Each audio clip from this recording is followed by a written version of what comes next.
This is episode 73. Welcome to Wellness in Every Season, the podcast where we explore the rich tapestry of motherhood and wellness in all its forms. I'm your host, Autumn Carter, a certified life coach and parenting coach dedicated to empowering mothers to rediscover their identity beyond motherhood, find balance amidst chaos, strengthen relationships, and pursue their dreams. My goal is to help mothers thrive both as individuals and as parents. Hello and welcome to Wellness in Every Season. I am Autumn Carter, and today I have with me Amandine, and we're going to be talking today about anxiety release and burnout prevention. She is the founder of Empower to Thrive Coaching, and I will let her further introduce herself. Hello, I am so happy to be here with you, Autumn. Yes, I am the founder of Empower to Thrive Coaching, and my main mission is to help women with their anxiety and with finding the joy in their lives again. That's mine too. I love it. I'm so excited for this. Tell us a little bit about your story and the path that led you here. I have a master's degree in business management. I've worked corporate for more than 15 years. I've done many different jobs, partly because I have ADHD. ADHD and anxiety go together, right? They're hand in hand. But for a long time, I really thought that it was just the way it was, that I was suffering from anxiety and that was it. I also had depression, and it took a very severe episode of depression for me to actually be like, okay, let's pause here. Let's take a look at what's actually happening and how can I make sure that my life is actually not that. I was like, there is no way this is what life is supposed to be. Life is not supposed to be being anxious all the time. Life is not supposed to be feeling this way in the morning, not wanting to come out of my bed or about every little detail. I was like, it cannot be what life is supposed to be. I believe in something bigger, brighter, more joyful than this. And I started my journey with self-help books. I love books. So when I started in self-help books, I just, oh my God, I'm going to read this one and that one and that one. And I've realized after 10 years of that I wanted to help other women not feel like this. I'm a millennial and I see so many women around my age. We were called the gifted child, the one who was supposed to achieve so many big things and that had so much potential. I hate this sentence. I just hate it. Oh, you have so much potential. Yeah, I also have so many potential ideas in my head because I have ADHD. But in the end, society just put so much pressure on us that we ended up being burned out before we even reached 30. So I got certified as a life coach. And now I'm like, let's help women. Let's help my generation come out of this model, this way of seeing things that does not bring us joy. Because I see the next generation breaking all these boundaries. Gen Z is very good for that. Then we're like stuck between the generation before us who was like, oh, let's not talk about mental health. This doesn't exist. No, you don't have anxiety. You're just like being an adult. And I'm like, let's break this down and let's find back peace. Let's get peace again. I truly believe that life is supposed to be easy and peaceful and have joy. Of course, there's going to be times that are harder than others. It's not all rainbows and sunshine. And I don't live with the Care Bears, right? There are hardships, but it's a cycle. And you always have moments where you feel down and others where you feel up. But I want to make sure that the moments where you feel down, you're not too down. And also that they help you realize even more how joyful the other moments are. And I love it that you're not getting so stuck, so far down that you're stuck, and that you're able to learn the lessons from that moment, that time in your life when you're down, to then realize I can get back again and to enjoy the joy. But it's a cycle. It's literally in the cycle of life. You have to have moments where you're not going to feel really great. But in these moments, you learn something new about yourself and you work on that part. And then you enjoy the results of that work. And then something else comes up.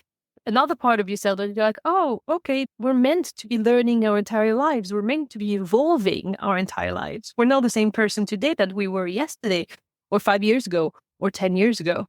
10 years ago, me was definitely not the mindset that I am now. 15 years ago, me thought that by this age, I would be like director of sales for some big luxury company working in like Paris, like the devil wears Prada kind of career. I wanted that. And now if you tell me, do you want to do this? I'm like, oh my God, no, I want to do something meaningful. Not in corporate, it's not meaningful. Just I found that having a purpose, whatever that purpose is, more important than the image I had in my head of what I thought my life should be looking. So you found your individual purpose. It was so different from what I thought it would be. So different. But I think that's life, and my purpose might change again in 10 years. But for now, I'm enjoying the fact that I want to help, and I want to share everything that I have learned. And I'm a big feminist, and I really want to empower women through this learning. I really feel that a woman who is comfortable in her shoes, who is comfortable in her purpose, is so powerful and so much more happy. But you get me. French is their first language. That's where the really cool accent's coming from. And I know it's especially true for coaches, but I just wonder overall if for most people, purpose has to do with healing and helping to heal others. But I know that's definitely our coaching realm.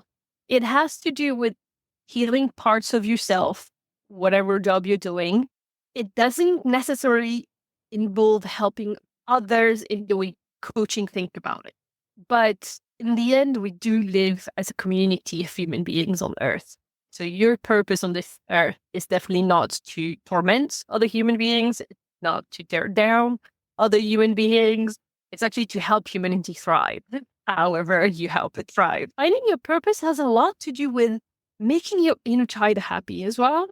We are all born with this joy inside of us. And today, so I'm really reminded of that when you're born, you're just like, bundle of joy. You're just pure joy when you're born. You're like love and joy and happiness. You're just alive and you're there to just be alive. And it's so beautiful. And we lose that as adults. We forget about that because of the way we're brought up, because of what happens to us, because of society, because you have to pay the rent and you have to do this and that. And because we have so many have tos, we forget about the get to and the want to. And I know that being able to have a life that you truly love and that is not riddled with anxiety, burnout, depression, is you have to find places in your life for these. I get to do this. I want to do this. I'm doing it. I'm joyful doing that. Whatever that is for you. But finding these moments and putting them back in your life is so important. But tell us, what are those moments for you? We talked about plan and gardening and book. Gardening, books. I love books so much. On Monday with another coach friend of mine, we had a girlfriend's night out, but we didn't go drinking. We had a manicure and then we literally spent an hour and a half in the bookshop. And I was like, I'm happy. I'm happy right now. This is great. I'm not even buying any books. I'm just happy because I'm surrounded by moments where you feel, it depends which kind of moments you're talking about. Because for me, there are two sets of things. You have the moments of pure joy and that I call more like playtime, like for a kid, right? Even as an adult, you get to have playtime. And for me, playtime is reading, or sometimes it's drawing or writing. I love writing. And I mean writing in a creative way. Playtime is, you know what? Sometimes for me in the morning when I feel really down, I put on my favorite teenage music and I just dance around in my bedroom for 15 minutes. Nobody's watching me. Dance like nobody's watching you because probably nobody's watching you anyway. And even if they are, you might inspire them to dance too. So yeah, I put on like Backstreet Boys or One Direction and I just dance in my bedroom. Crazy person. And I don't care because in the end, if I was feeling down, let me tell you, 15 minutes later, I have a smile on my face. I'm ready to like conquer the day. That day is going to be mine. So that's what I call playtime. And then you have the things you do for yourself that are self-care, but self-care in a way that we don't necessarily understand it. What comes to your mind when I say self-care? I have this handy poster about the 8 dimensions of wellness. So for me, it really depends on what area I need it the most. If I'm really going in tune with myself, it's where am I feeling the most out of balance? Okay, how do I take care of that? Lately, it's been, I really love reading too. So it's reminding myself that I can read for fun, not just for learning. I have to remind myself of that because I'm that kind of a nerd. And I really love self-help books too. So it's like the stuff you're talking about, I'm like, no wonder why we're friends and coaches. It's pretty humid out. But this morning it was good enough. My husband was home and my youngest wanted to walk with him mowing. And the other kids are at school. So I was able to spend time in the garden. And that was my happy place. It was really fun. I enjoyed it. And I was able to then spread that joy because I was separating some plants by giving some to my neighbor and sneaking them in her garden before her family found out because they don't like flowers and she does. So we snuck those in for her in her little corner where she normally has flowers, but the deer had eaten them. My flowers, the deer don't like, so it was perfect. So it was the self-care for me was I really love the ones where I'm being uplifted doing something and then I'm more uplifted because I uplifted somebody's day. So that pay it forward mentality, I really liked that book and that movie because I believe very much in pay it forward. You don't need to pay it back. Pay it forward to somebody else. And if it can be 3 people to that one great thing that you had, that somebody gave you, do it. For me, what feels right in that moment? Where do I really need it the most? For me, I needed to have a list originally, and that list has evolved a lot, but it's really, where do I need this the most? And having a mental list, so when I have those pockets of time that come out of nowhere, I'm like, okay, what can I do next? How much time do I have? Okay, which one can I fit in that amount of time? That's mine. I absolutely love that. That's so amazing. I love the page forward as well. Like spread kindness, people. Thank you, Harry Styles, for this. This song just pops into my head like 1,000 times a day because anytime I do something and I'm like, do this with kindness. I'm like, what if I told you that self-care is also sometimes doing things that you definitely do not want to do right now, but that your future selves will thank you for? Ooh, give examples. Oh my God, I don't feel like working out this morning. Yeah, but maybe when you want to have that cheat meal in 2 days, your future self in 2 days will be like, oh, I'm glad I worked out because I'm going to enjoy this meal now. For me, it's the hormones, the shift in hormones and how I feel lighter after I have worked out. It's a couple minutes after working out, or if I'm working hard enough, like then I get the runner's high. If I'm running, something's chasing me.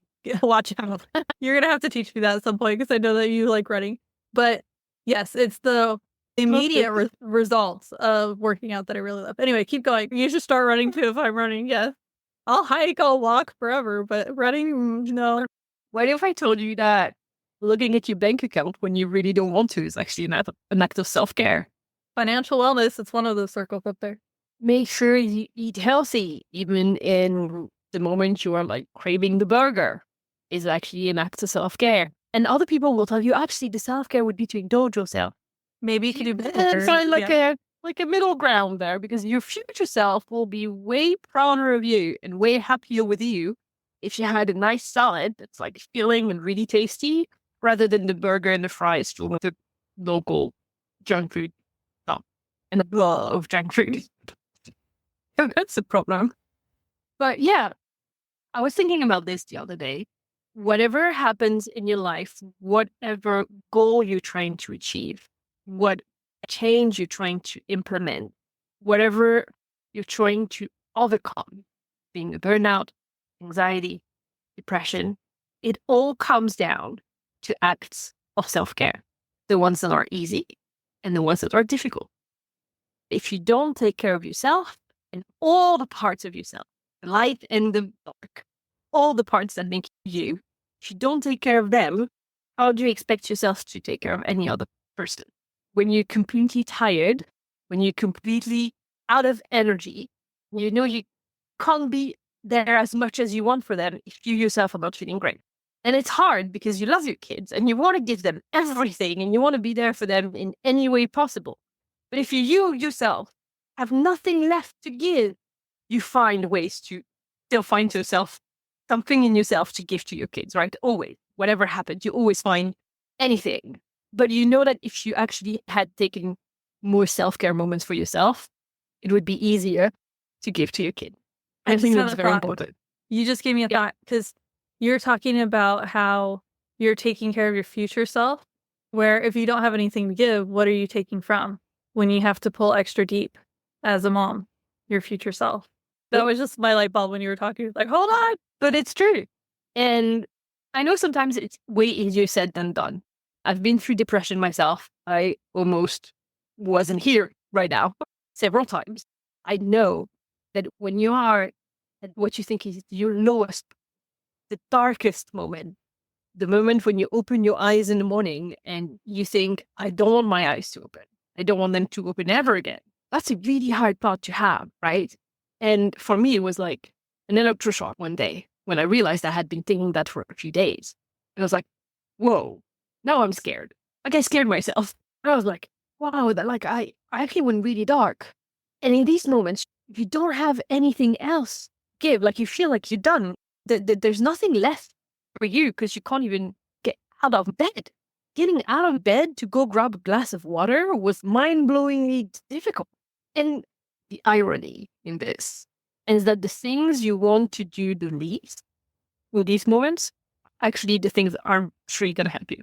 Meaning drinking water, moving, eating healthy, all the things you don't want to do. I wanted to eat French fries and drink alcohol and stay in my bed under the covers and never get out. That's all I wanted to do. I had to be alive. All I wanted to do was just get the world existed. But if you're listening to this and you're feeling like really not okay and you're like, yeah, no, I can't get out of bed, I'm going to ask you one thing. And it's going to sound really hard to do. But one thing, actually it's two, but you can plan your day in your bed. That's fine. But first take a shower and make your bed.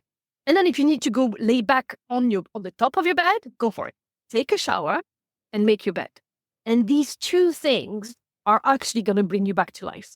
Even if after that you need to sleep for 5 hours because it was like the most energy you've spent for like a whole week.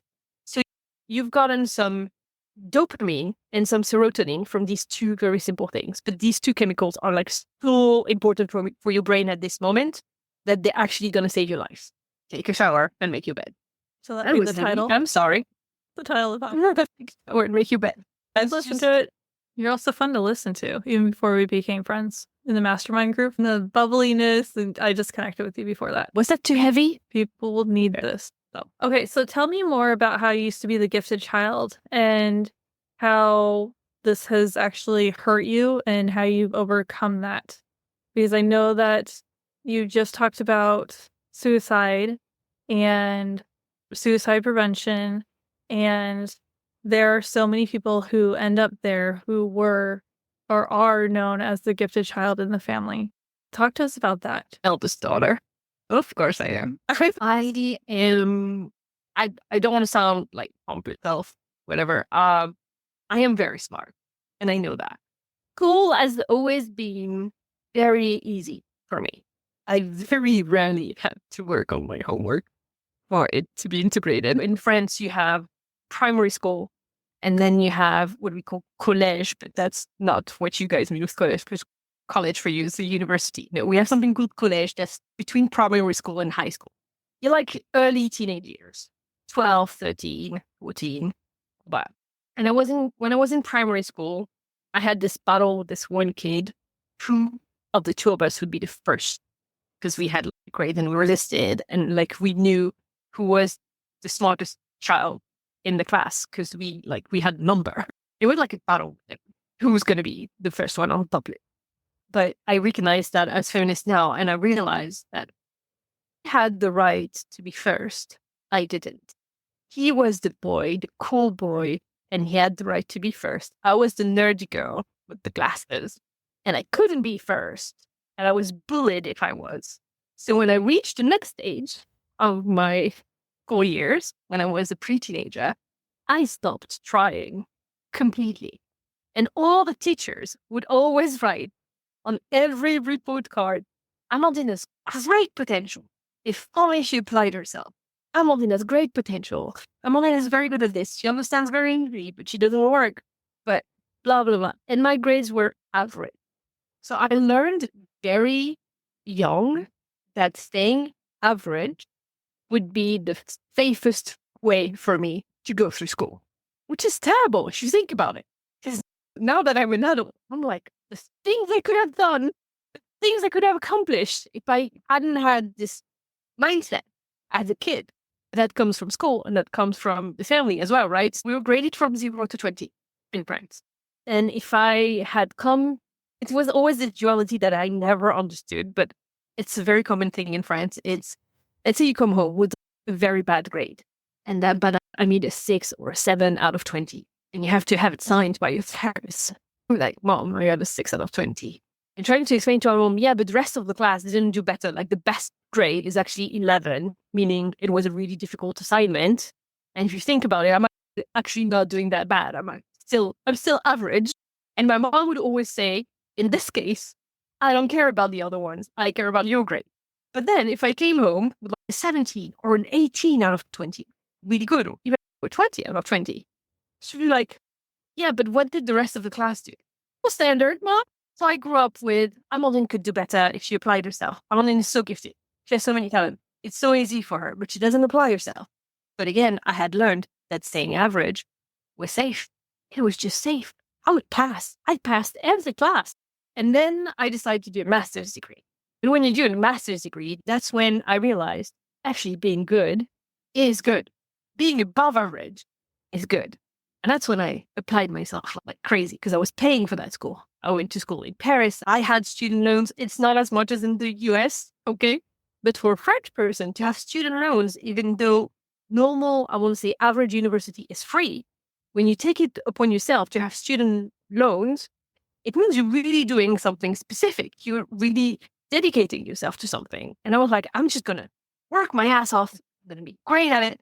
But I forgot how it was hard. After, I want to say 15 years of staying average, decided I didn't want to be average anymore. It was such a big shift. And I realized it was way harder than it should have been if I had actually applied myself all the previous years before, right? And suddenly, so much was expected of me. I was the kid from my family, the first one to go all the way through university to have a master's degree. I have an MBA. I'm the only one. And they were like, oh, she's going to have this great job. We're corporate and she's going to have so much money and she's going to be so strong and she's going to have this. The career they see out of Hollywood movies, basically. And I was expected to do that. No life, only working, horrible health. You mean that part of Hollywood? Yeah. Of the money that you're never going to be able to spend because you're working. Like Meg Ryan in Working Girl on the yeah, that was the spirit. Or, like I said before, The Devil Wears Prada. And because I worked in fashion and I lived a situation very similar to that, this is not entirely fiction, guys. Yeah. But I ended up in a company where the lady would text me at 2 a.m. to insult me because she said I was not doing enough overtime. But I was the gifted child. I was supposed to go through that. I was supposed to get the hardship and the crazy job and the crazy hours with the crazy title. Was I happy? No. I was so unhappy on so many levels. I hated my job. But I was where I was expected to be. And I did that for a year. And it's so difficult because also I actually changed jobs so many times when I was working in fashion. Like you look at my resume, you have a lot. I never stayed more than a year and a half in each company I worked for. And I've learned that I have ADHD like only less than 2 years ago. And I've realized it's because anytime I entered a company, I learned everything I could about the company, everything I could about the product. I learned everything I wanted to learn. And once I got bored, switched. And I got bored very easily because I learn very easily. I get interested. I learn everything I can learn. And I'm like, yeah, now it's boring. Let's change. And I've done that with literally what I've done with all these companies. But I ended up in very bad situation. And I reached 25 years old. I had my first depression. 25. It shouldn't be like this. It was just the first one. I had 3. The next ones had other reasons on top of being the gifted child who never reached her potential. And I'm 38 and I'm growing my business and I'm doing this from a place of love and purpose and it's joyful. But there's still this part of me that keeps saying you're not doing enough. You have potential. You're not reaching the potential. Why aren't you reaching the potential? It's still there at the back of my mind. I fight it much better than I ever did before. And it's good to know that you have potential to grow and to evolve and to make big things. It shouldn't be a sword above your head. It should be a step that helps you step up. Because that's how I feel when my anxiety takes over. I feel like I'm drowning. And being the gifted child has its positive. You should take it as the most amazing thing in your life because that means at some point people realize you are really smart and you could do great things with your life. but you have to find what great thing makes you happy. And also, it doesn't have to be great in their definition of it. It has to be great for you, not by them. Go their whole lives without ever figuring that out. And it makes me so sad because I see people I know struggling.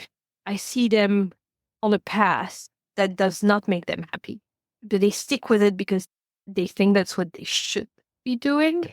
Sometimes it's just what they've been trained for and they're just too scared to learn something else, which is fine. Getting healing and working on yourself is one of the most difficult things. It takes work. I'm not gonna lie, it takes work.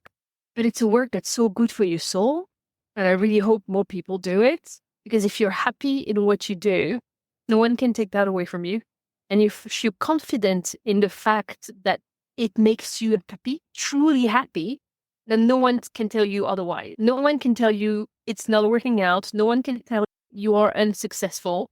If you truly know deep inside of you that this is what you're happy doing, and that at that moment, it's your only purpose. The purpose can change, but your actual only purpose on earth is to be happy. Let's find the ways to achieve that. I wonder if sometimes we're searching so much for happiness, the highest level, that we don't realize that it kind of fluctuates. So we need to be finding more of the contentment, knowing that it's going to go up and down. So once in a while, we reach the highest level of the happiness, right? It doesn't last for very long because then we're like, be perfect if it was just tweaked this. And then we are trying to stay on the light side of this graph. Think of it as a line of where the happiness is, but knowing that we are going to dip down. And like you said, not dipping down too low. But sometimes we are so stuck on trying to find this epic happiness that we're not seeing the things that we have around us that we're gifted around us. Yes. Or content, where you just have that, like going down the smooth road, right? Where it just feels like things are aligned. That is what I search for. And there's times where I'm so busy trying to put in the wrong shape, like the old school saying of the square peg in the round hole. We've all done it, where we're like, this just needs to fit. Let's just get this in here. And once we finally have the right thing and we put it in there, we're like, this is so aligned. And we just get that feeling within ourselves that this is so right. And it sounds like that is where you have been on your path, is learning that through coaching. And you're now excited to share this with other people and to help them get to that place where they're not anxious. That other shoe's about to drop, that sword feeling. I know what that feels like. I hate that. And just realizing that when we live our lives where we are simplifying and decluttering ourselves, decluttering what's around us to be aligned with what we want, and really updating our self map, I've heard it called, and I like to call it thinking of Google Maps or whatever maps you use, where it is updating constantly. If you are taking the time to do, that's where self-care comes in, that you are able to realize, okay, this is where I am now, and not compared to anybody else, just where I'm at in my journey right now. These are the things that align with me. It brings you that contentment. And that's where coaching comes in. If you are really stuck, that's where we're here for. So you help out women with burnout, with anxiety, with depression. What else do you want people to know about you? I just want to go back real quick on the happiness thing. I feel like we spend too much of our lives searching for the next thing that will make us happier. Being happy is something that happens in the present moment. It's not a future thing. And so there are things I want to achieve in my life, right? But are they things that actually make me happy and content right now? Yes. Do I need to actually focus on that a lot? Yes. I don't have kids. I don't have a husband. And society is like looking at me like, what are you doing with your life? I'm doing many things that make me happy. I've done many things before that made me happy and that led me to where I am now. Childless and husbandless. Maybe it's not on my path right now to have that, but maybe it's have these options. And happiness has to be found not just around you, but within you. And again, if you know what makes you happy and what brings you joy in the present moment, like right now, for me, simplest joy, I have little flowers on my desk. That brings me so much joy. You have to realize little moments of happiness because they will help you figure out who you are and what your life is supposed to look like. So if you like for me, my life is supposed to be surrounded with a lot of flowers and books. These make me happy. And as long as I have that, good. So anyway, I hope this was not too out of. But yeah, other than that, coaching wise, I am a certified life coach in life purpose, meaning I have an actual methodology with exercises and weeks to go through how to find your life purpose. I do adapt it first on a person to person basis because we're all different, right? Even the same exercises will help tremendous amount of people. What comes out of the exercises is always different, right? But also, I actually combine this search for life purpose with first, I like to start with the basics. You don't build a house on sand. The sand is your self-care, it's your mental health, it's your habit. Once we have that down, once we have a good foundation that brings you back your energy and a clearer mind, then we can look at your life purpose. I combine the two because I've been through both separately. And I've tried to do the life purpose thing before finding my ground. I had another business that was called something completely different. And I wanted to do something completely different with it. And I realized that it's because I hadn't healed everything. I hadn't taken care of the sand that was under. And the sand started moving and everything crumbled down. And I was like, okay, sand first. Let's do some groundwork. And so the groundwork is there and lasts through all the sessions. So the program is like the one-on-one program I have is like 12 sessions, right? The first 5 are just self-care, figuring out how to bring you back your energy, your clarity, your peace of mind. Because from there, we can work on actually building the lives that will make you happy and joyful, even in the dark moments. But we need to work on these 5 sessions first. Let's do just a few exercises, figure out who you are, what are you interested in. Yeah, you should become, I don't know, a florist, or you should feel like that this would make me happy, and yeah, you go for it. And yeah, you're probably going to overwork yourself because in the end, we didn't figure out why you were so unhappy before. First, the groundwork, the baseline.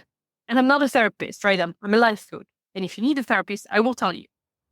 Because there are things that I cannot take care of for you. Some things that only a professional can look at. I'm a big believer in therapy. Been through it. Want to go back. Because we all have things that we need to work on for the rest of our lives. But yeah, groundwork. And then we build on the groundwork and we figure out. But to figure out what is going to make you happy, we need to first bring you out of a place where you feel completely drained and burned out. Because as long as you feel drained and burned out and anxious, none of the decisions you're going to make in that state are going to be lasting decisions. They're going to be surviving decisions, not thriving decisions. And I want you to thrive. I want to empower you to thrive. That's the name of my business, right? Baseline first. Absolutely. And I highly recommend it. A friend of mine, a few days ago, it was for therapy. And we were talking about my work. And he was like, what's the difference between a therapist and a life coach? The way I explained it to him is the life coach is really more action-based. In therapy, you talk about a lot of things. It's a lot of digging. It's a lot of figuring things out. With your life coach, you put a plan in place. You take actions to take what you figure out in therapy and do something with it. Work with it. So it's like they actually complete each other. You don't have to have a therapist to have a life coach. You can have one without the other one. But they also really work well together. Because let's say with your therapist, you figure out you had burnout and you need to rest and you need to, but what rest actually looks like for you? Because some people cannot just. And a life coach is going to be there to help you put actual plan and actions in place so you can recover and not just tell you need to sleep and maybe take a few antidepressants. So that was my explanation. I hope it like it. Yeah, it does. Okay, so we are overtime.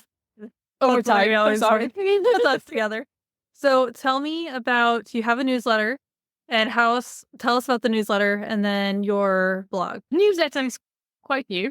So it is going to be focusing mainly on self-care. I really want the newsletter to be here to give you some tools to start the groundwork to begin with. I don't want to embark people on all these crazy things of life purpose. No, I really want my newsletter to bring some solace, peace, moments of calmness and self-reflection. Sometimes work on the dark side of yourself that kind of needs it. If you're willing to do it on your own. The blog is a bit more broad, and I have to admit a bit all over the place when it comes to the topics. I do cover a lot of my articles already online, if you want to take a look, are about building a good morning routine. Because the way you start your day is so important. And I'm a big believer in having a 3-part morning routine, which is journaling, then yoga or whatever movement you want, and then meditation. Because you calm your mind, then you move your body to get the energy. And with the meditation, you center yourself and get ready for the day. So that's my big. I love that. I do it myself anytime I can.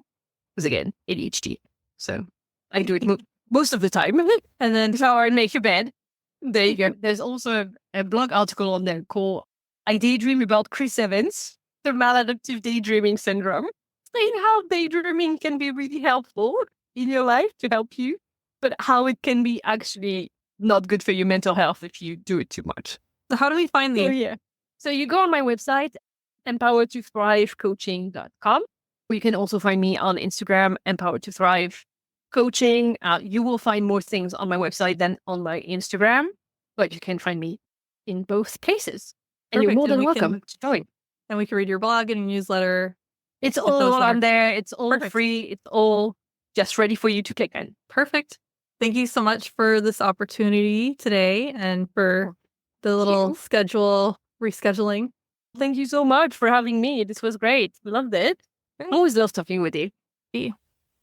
Thanks for tuning into this week's episode. I am your host, Autumn Carter, a certified life coach and parenting coach, dedicated to empowering mothers to rediscover their identity beyond motherhood, find balance amidst chaos, strengthen relationships, and pursue their dreams. My goal is to help moms thrive both as individuals and as parents. Stay engaged with our motherhood wellness community by signing up for my newsletter at wellnessinEverySeason.com/free-resources. When you join, you'll have the option to receive a 5-day guide called Awaken and Unwind.